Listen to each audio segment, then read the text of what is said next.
everyone. A warm welcome to all of you joining today's session in our Design Without Error webinar series.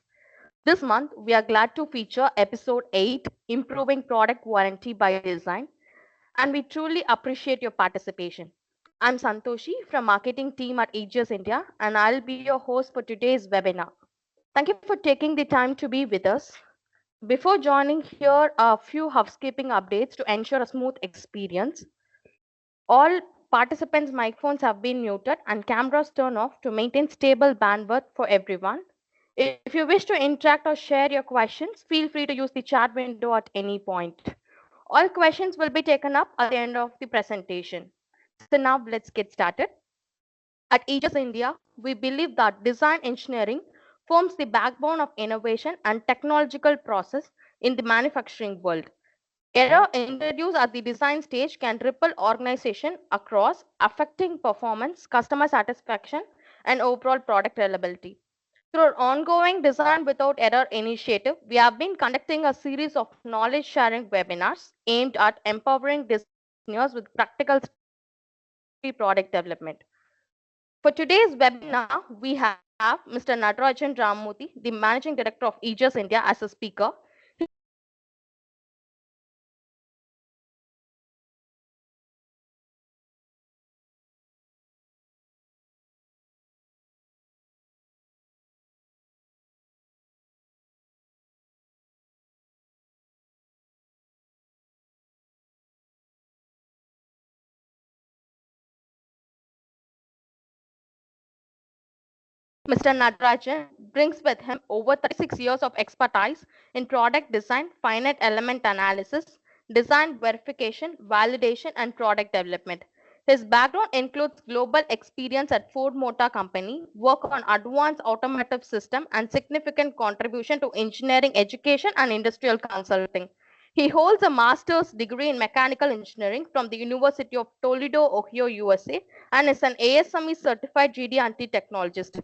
His involvement with the Bureau of Indian Standards and his DFQ and QR methodology have played a major role in achieving first-time right design for industry across multiple sectors. With his rich experience in simulation, GD&T application, and predictive engineering, Mr. Natarajan will shed light on how design decisions directly influence product warranty and how systematic design practices can drastically improve product quality and reliability. It's now my pleasure to invite Natarajan sir to lead today's session on topic improving product warranty by design. Thank you. I hope you are able to hear me. This is an interesting topic, improving product warranty by design. Before we get into this, let us take a step back and look at the homeworks, what we do in design, specifically from a point of view of fit, form, and function. If we have done the homework right, the assignments right, and followed the due processes, the examination at the hands of the customer, primarily upon using your product, is going to provide you with your mark sheet, which is nothing but the customer satisfaction index. So we all live a life where we keep writing exams all the time. One of the exams is on our ability to put products that the customers put to test. And we come out with flying colors or not, depends on the homework and the assignments we have done earlier, the due diligence. Years ago, when I was working as a consultant, when I was working at EGS, we were working with an oil and gas conglomerate. One of their units had shaft breakages, and there were 6 shafts of diameter 360 mm in one unit, and that line had 3 units, which means 18 shafts. And then there were 4 lines, which is 72 shafts. Imagine one after the other, 360 diameter shafts breaking down. It was a German product. The German design engineer, the manager of design, came down, and I had the unfortunate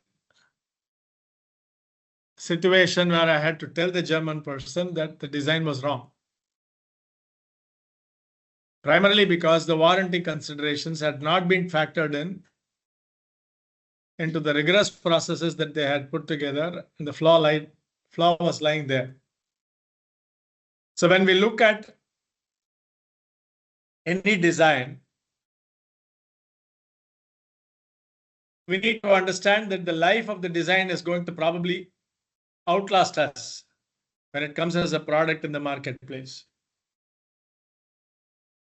If the product outlasts us and is there for generations together, your signature you have left on the earth for lasting times to come. So the agenda of today's presentation is, first we'll go through a brief about EGS India, then warranty, a design perspective, then the considerations for warranty, and summarize it, and then take the Q&A. EGS was started with the single-minded focus on the vision, engineering development through effective partnership with companies to develop products and technologies in this country. We try and achieve the vision by three leading mission statements, primarily in the area of imparting leading-edge technology through training and development. One of them is these kinds of programs that we conduct.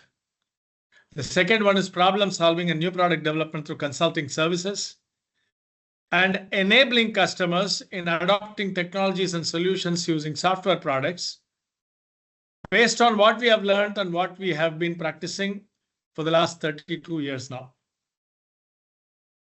Since 1993, we have three different segments of business. First one is in engineering services, where we develop product designs, perform validation using FEA and CFD numerical tools, value analysis and value engineering for components as the value customer sees it. And on the software sales and support sides, we have been partnering with Dassault Systems for the last 25 years in working with customers to implement Solidworks suite of solutions in the area of CAD, finite elements, product data management, product lifecycle management, so many different areas coming in together. Then we have developed our own flagship product called as the Live QC Tools, which is a QMS platform, specifically from the point of view of addressing the voice of the customer, translating it into qualitative products and technologies that India needs to deliver in the world marketplace. Third one is design automation and CAD customization. We have a huge team of people sitting here trying to do automation of non-productive activities in our organization. It could be inquiry management, where drawings are getting generated. It could be production drawings released, so many different things. Our team does the automation of the essential functions, which are non-value added but relevant activities in an organization, to take it forward, including CAD customization. Then we have the flagship academics training center, where we provide training in geometric dimensioning and tolerancing, dimensional management, which includes tolerance tags, failure modes and effects analysis based on the latest VDFS, AAG format. Then the design for manufacture, design for assembly, quality function deployment. So many different courses related to product reliability and quality.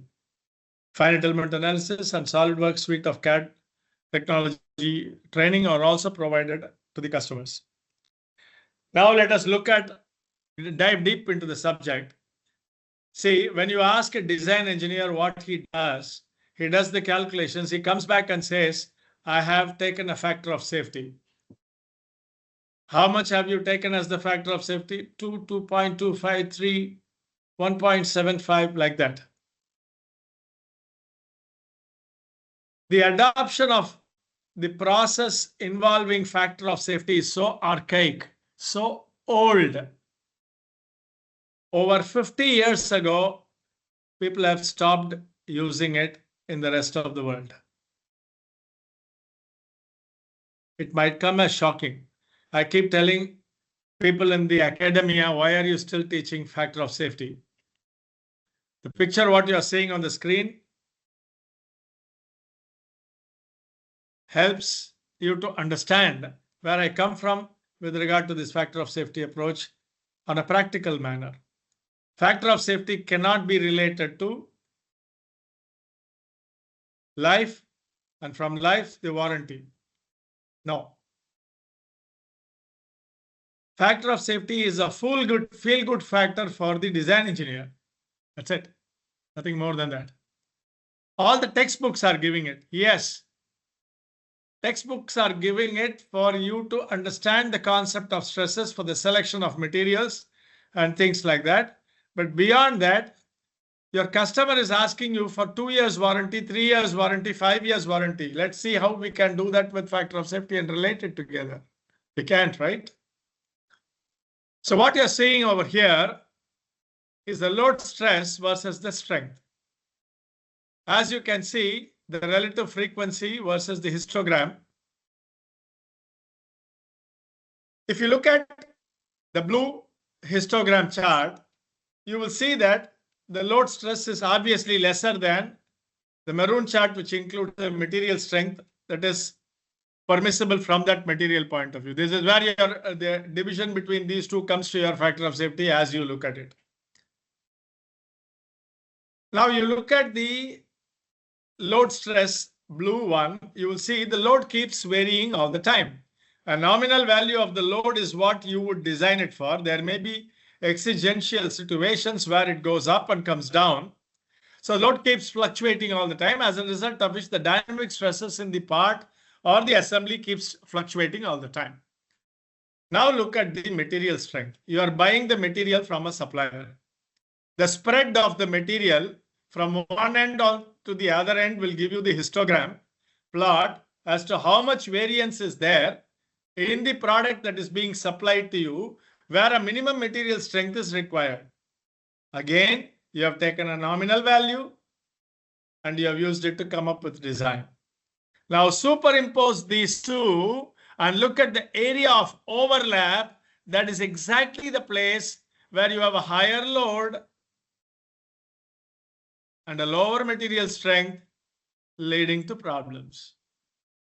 I'm introducing you to the concept of there is no nominal stress value, no nominal strength value. They all follow a distribution according to the processes that were put in place during the operation of the equipment that uses your design, or in the sourcing of the raw material, the manufacturing methods that were used for producing it. So it's a no-brainer that we don't need to look at the factor of safety in isolation. We need to look at it in the perspective of warranty. That's where the life factors come into picture. When we look at life as we know it, we look at the endurance limit, we look at so many different things. We need to understand that the reasons for failure are that the failure mode itself was not considered in design. Design is the heart of the system, right? Inappropriate operating conditions, unprecedented loads, questionable material quality, operational error by the human beings, people who use your products and technologies, inadequate preventive maintenance, an act of God, which is called as force majeure. When we look at this and look at the right side picture, you will see that the best design that has ever been done is the design of the heart, which keeps the entire system functioning from the first few weeks of gestation before being born till the time the boots are hanged towards the end of life by a human being or any other life. So the heart is one beautiful equipment that is there sitting in front of you, begging you to look at it from a point of view of warranty that comes with when we are born. And each person has a unique warranty, remember. So if God had not factored the failure mode that we put our system to abuse, obviously the life is going to be used up faster. If we are going to be subjecting our bodies to inappropriate operating conditions, the same thing is going to happen. unprecedented loads like what you get on when you sit on a vehicle and you start traveling at 120, 160 miles an hour or kilometers per hour on your two-wheeler because you just bought it, the Samurai. Or the material quality which went into it, that's your DNA genomics. The human error that is by the person who is using that particular body, and the inadequate preventive maintenance, absolutely, in terms of yoga and other things. And last one, we hang up and say, raise your hands and say, God save me, force measure. So I'm looking at it both ways, the reasons for failure. One on the personal note, the other one on the system note. Why am I making this statement? Every product we bring into the marketplace is our child. We cannot afford it to die a premature death, which means we need to take all the considerations into perspective when we are putting this on the drawing board a priori, that is in advance, before the failures have occurred. So these are some of the typical failures, reasons for failures. What are the key factors affecting warranty? The product reliability and the failure probability. Now remember, failure is also part of warranty if it has happened during the promise period you have given. If it is after the promise period, it's money for your company in terms of service revenues, right? So the design and the material quality, the influencing factors, the manufacturing and the process control. Design typically signs off on the drawing and really does not look at subsequently manufacturing and process control and see whether everything is falling in place or not. The operating and environment conditions. I will give you an example of a warranty issue that came for General Motors. I don't know whether I told this in one of the Design Without Error series earlier. A lady called up the hotline at General Motors. She was traveling. She was owning a Buick car. She called and said, the car does not seem to be liking the chocolate flavor in ice cream. Every time I buy the chocolate flavor in ice cream, the car does not start. But at the same time, if I buy a vanilla ice cream, it starts all the time, however cold it is outside. People thought it was gibberish, and they said probably the person was intoxicated. But the lady kept calling back again and again. This is documented in history, folks, this case. And subsequently, they sent out a service guy from the local dealership who went in and he said, for God's sake, what she is telling is true. I sat in the car. General Motors sent one of their R&D persons onto the place to piece out as to what could be the problem.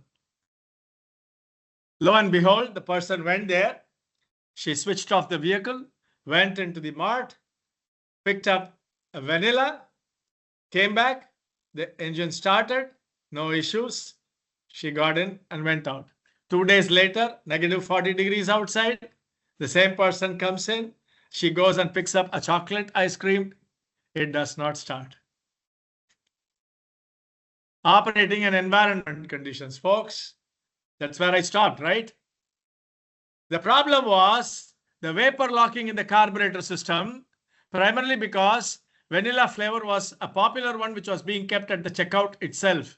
So she need not go all the way till the end of the line towards the back of the shop to pick up the chocolate flavor that was placed there. The vanilla was placed at the checkout.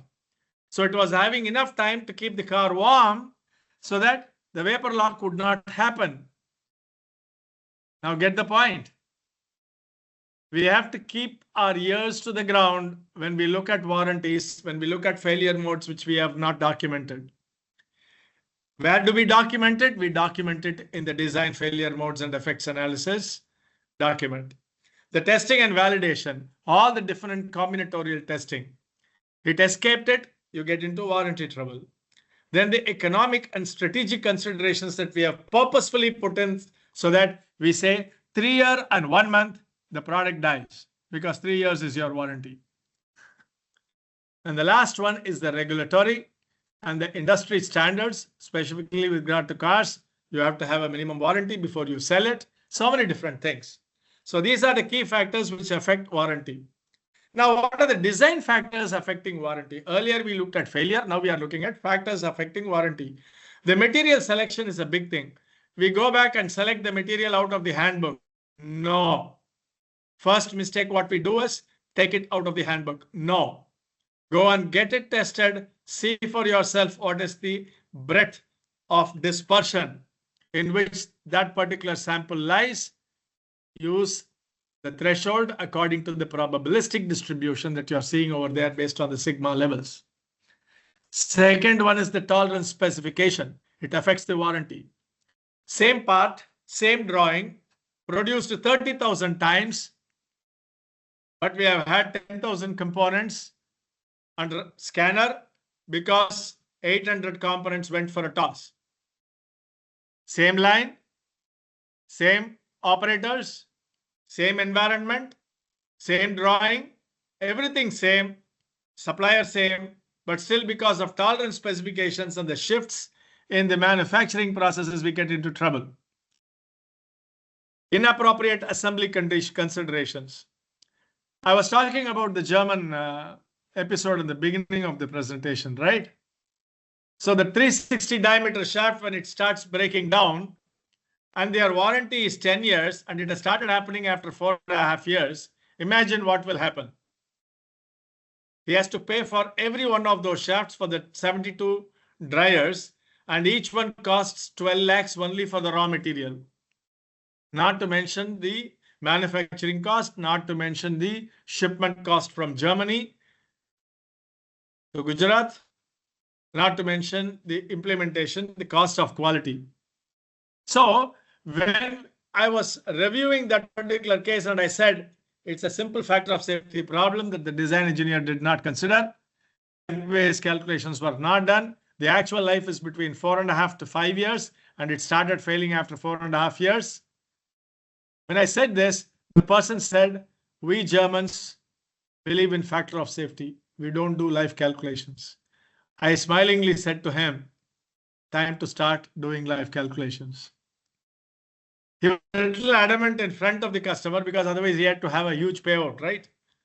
He was saying we never had a problem with any customer other than yourself. It's quite possible that you are using it more than what the stipulated loads we have asked you to use it for. The customer said, then put a load cell and tell me I should not operate beyond that. It's your product. You should have limited me on that. The argument went on and on and on. At the end of the day, when I was staying in the guest house, the evening, the German design engineer manager comes in and says, Nat, that's how they call me. Your design is right. Yes, it's a culprit. How do I tide over this? And then we told them how to extend the life of the equipment. And he took it upon himself. But some of the components which are already broken had to be placed under warranty, right? So they had to do that. And preventive maintenance had to be done. They had to instruct them as to what needed to be done and all those things. So the key characteristics enumeration is absolutely important. There's no point in putting a tighter tolerance. Is it one of the key characteristics on the drawing which needs to be inspected? Is there a gap which has to be inspected? It has an assembly runout which has to be inspected after you have commissioned it. All those things. The load path inadequacy. The energy distribution is inadequate. The failure mode assessment is incomplete. And the combinatorial situations that could produce havoc. How do I address all these things in this webinar? R-factor design. We need to understand one thing. There is nothing called as a single endurance limit value, folks. You take samples across, you get a normal distribution. If the process is within stable statistical process control, otherwise you get a dispersion. And that dispersion has to be controlled by testing. Testing periodically. I used to do it as a part of our testing processes at Ford Motor Company when I was working there at Alpha Simultaneous Engineering. Every part, every material that we procure, we test it ourselves. We get the data ourselves. So our factor design on the left is theoretical, on the right is the variation factored in. Now imagine if you are going to do that testing and you get up with a histogram like this, you are in deep trouble. Primarily because there is no process sanity in the manufacturing of this material, the raw material you are going to consume. You get into trouble. So your design may be a very robust design, but the material that is going to be supplied by the manufacturer, by the supplier to you, is going to have this kind of a horrendous distribution. You are going to be getting into trouble with regard to the premature failure at different loads, not necessarily the design load that you designed it for. If there is one thing that you need to take home over here, it is assumption that the material that the supplier has given is meeting the norms that you have specified. Take it and take the coupons and test it yourself. A few pieces randomly taken from the sourced material and put them on the notice if the violation is there, if the CP/CPK is very poor, as shown over here. Assembly fitment variations, sealant material variation, sealant dimensional variation, manufacturing process variations are failure factors in design. When you look at the valve seat on the right side, you will see that there is a metallic component, and then the left-hand piece, the white piece, goes and mates with it, and there is a elastomer which is sitting on top of it, effectively sealing it. Now, for the elastomer, you will dimensionally inspect it using the average and the freeform symbol in your GD&T and make sure that it lies within a certain value. And then when these two faces mate, for example, I'm showing over here,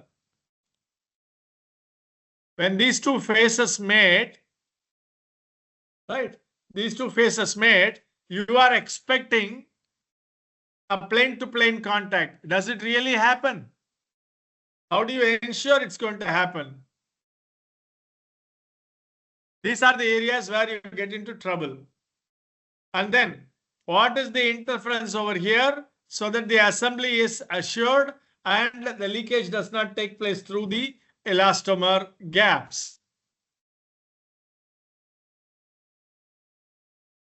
Third one is the material creep. After 2 years of usage, just before your 3rd year warranty, you start getting leakages. People ask you to replace the component. You go back and say, no, sir, it's only the seal which has caused a problem. It may be a seal where the replacement is done by your supplier, but who's paying for the image loss because of the cost of quality? That's you. So when we look at all these things, we need to do periodic dimensional verification, periodic material verification, and periodic process monitoring in our organization. There's no point in just giving the drawing and say that all calves will come home, all cows will come home. No way. You need to randomly take components from your supplier as R&D, not as quality department. Go back, do your due diligence, test it, and if it's not meeting the norms, put a red notice, tell 100% inspection, start asking the supplier. Look at this example where the seal is assembled. As it really filled up after the pressure has been applied? What kind of stresses are going to be developed? What kind of strains are going to be developed? Simulation will help you to do the performance assessment that you would not otherwise be able to see because the component is sitting inside a cavity over there and you cannot see it. So these are typical examples where warranty simulations need to be done, especially with metal inserted O-rings, metal inserted sealants and things like that. The adhesive bonding between the metal and the seal itself. The shear strength of that needs to be validated. Otherwise the seal tears, right? So the controlling factors, when you put it on the drawing, you have to employ statistical tolerancing as given over here, where you necessarily specify the CP/CPK, the CC values with the upper threshold or the lower threshold as the requirement may be, and then say you monitor this. And once in a while, you go and monitor it yourself. Imagine every line works properly if there's a camera placed there. Whether the camera is working or not, if it is placed there, most of the cows will come home.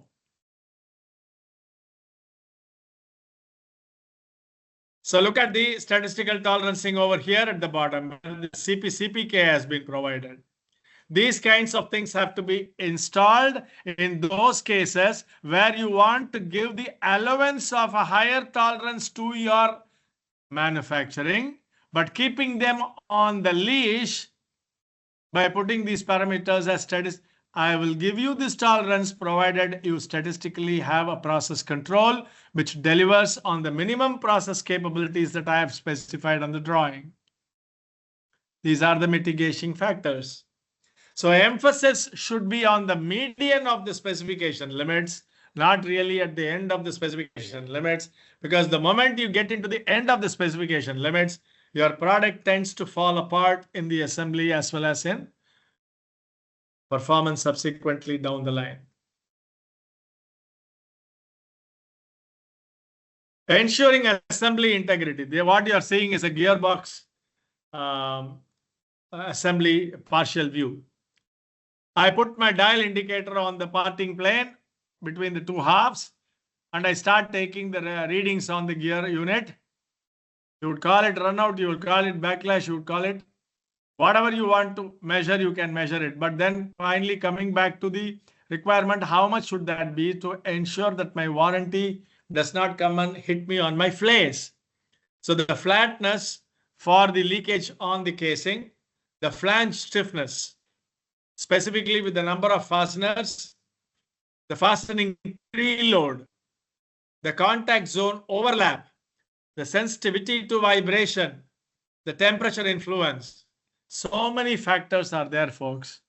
Flatness not as you inspected at the time of manufacture. Flatness as you would know it at the time of inspection, and the component faces are touching each other. The flange stiffness, why should it be required? Because that deflects. Then I get into a situation where it looks like Rama's bow. The flatness. It looks like Rama's bow. The bow and arrow bow. And flatness goes for a toss. And then all these parameters are going to change during the life cycle of the product. When you open it, you close it back, you hit the top casing on the bottom casing and create a mark, your flatness is gone during service. Subsequently, 3 months down the line, there is a leakage reported to you. Then you go back and see that it is a mark on the surface. You think it's a mark which went undetected, but then it was running for all these years. And then during service, somebody nicked it off. The second one is the flange stiffness. You keep on machining portions and portions because, like for example, in a brake rotor, we do the rotor surfacing, right? Every once in a while, because the surface is worn out, you take and you put a new surface so that the squeal does not happen on your brake rotors or the brake drum regrinding. The stiffness changes, and this is during warranty, folks, if it happens. And the fastening preload. Just because you have put a torque meter and you have applied the torque wrench and it's going to have a preload, it's going to stay there ever forever? No. Your thing is vibrating. Over a period of time, it loosens. Preventive maintenance. Have you again checked the torque and have you retightened it? These kinds of things have to be on the drawing. No point in just having it on the drawing. Make sure it's implemented. The contact zone overlap. Why is contact zone overlap required? Only because of that, the leakage will be prevented. Now, this contact zone, it will keep on changing depending on the heat that is being influenced on this unit, primarily because components expand. Vibration, preload comes down. In all conditions, sensitivity to vibration, and then the temperature influence in a lot of different ways. Remember, when you put the oil inside, you have a particular viscosity. when you put the oil and it has been running for quite some time, the viscosity comes down, primarily because temperature has gone up. Thinner fluid can pass through easily as compared to a thicker fluid. Your leakage happens in hot condition much more as compared to cold conditions. The propensity is higher. Now, a lot of times people look at it and say, what is the operating temperature? This is the operating temperature. Okay, I will give the oil parameters for the operating temperature. Did you consider for the the oil burnout temperature? Did you look at that for your calculations for viscosity? The viscosity breakdown happens right there, right? How do you know it has not happened inside your oil, inside your gearbox or whichever lubrication system or whichever unit you are coming up with? In all these considerations, the assembly integrity throughout the warranty period is important, not at the time of assembly on the shop floor alone. You service it, you put it back together. These are the checklists which you need to prevent from happening. Now look at this picture. You will see the flatness, the ubiquitous flatness as a second harmonic A2 shall be between O2 and O4. What is this second harmonic? It is basically to make sure that after you have tightened, the peaks are getting crushed so that you have enough contiguous surface of mating so that your oil leakage or anything else does not happen or conduction happens. It could be thermal problem as well, right? This is an uncommon way of putting it together. But if safety is involved, you better put it there. How do you inspect it? You take the peaks and valleys, put it in your CMM software, extract the second harmonics from your surface fit, compare it against the values, and then sign off on the product. These are all technologies which are impregnated into the processes to ensure that your interests are protected, not only at this time, but also at the time of service. Now, whenever I'm looking at what are all the variables that are influencing the warranty, I need to know the interrelationship between those variables. The interrelationship is absolutely important because if there are going to be causal indicators coming from both the parameters, I do not know which one is superseding what. In my root cause analysis, when I'm doing a failure analysis. So the scatter diagram and other tools will help you to do that. And then you have the design of experiments, which is going to help you to look at the combinatorial sequences, which I promised earlier that I will tell you about. You can use it in conjunction with your simulation products or simulation softwares, whatever you may have, and then do it so that you have protected everything except the force majeure clause. Okay. So how to ensure that warranty is set up as a process? Make sure that you have enough data coming in. The pipe is flowing to you with enough data access. Set up some kind of a platform in your organization by which you will be able to have access to this data. That way you will be in a position to come up with a reliability model subsequently down the line. Then visualize the data and analyze and find out what is working and what is not. Visualization is important. Establish and maintain a checklist based on things gone right and things gone wrong. Eliminate the significant factors. When I say significant factors, factors which are not having correlations between themselves. Independent factors, predominantly independent factors. By incorporating them with processes with checklists. I have performed the DFMEA. I have performed the PFMEA. I have put the SOD. I have looked at the severity coming down. Did you go back and check that what you put on the FMEA is really working or not? That's where your reverse FMEA comes into picture. So just because we have done the FMEA does not guarantee anything. It's a prerequisite. Sufficient.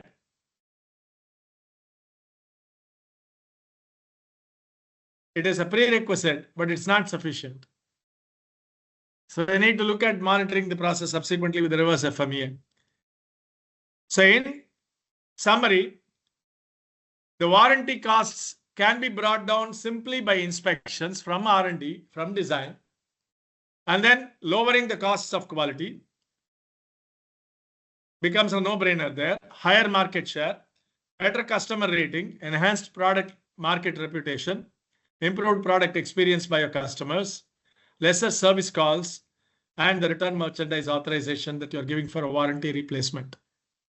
If these things have to be in the past, we need to follow these processes as enumerated over here and put a checklist together. We have checklists.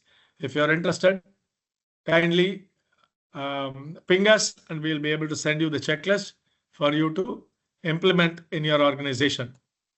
Now I leave the floor for any question and answer that you may have with regard to this. I think I finished it on time. If there are any questions with regard to this, please post it on the chat. So we will be in a position to help answer that.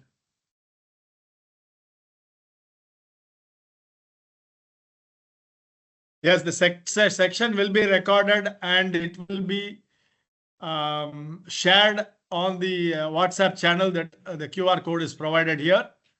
We encourage you to get the QR code and follow the channel. So that way, if we send it through email, it gets blocked in a lot of places. So this way, it's a sure shot way you will get it. And these kinds of programs, we do it monthly once anyway. It will be helpful to you as well.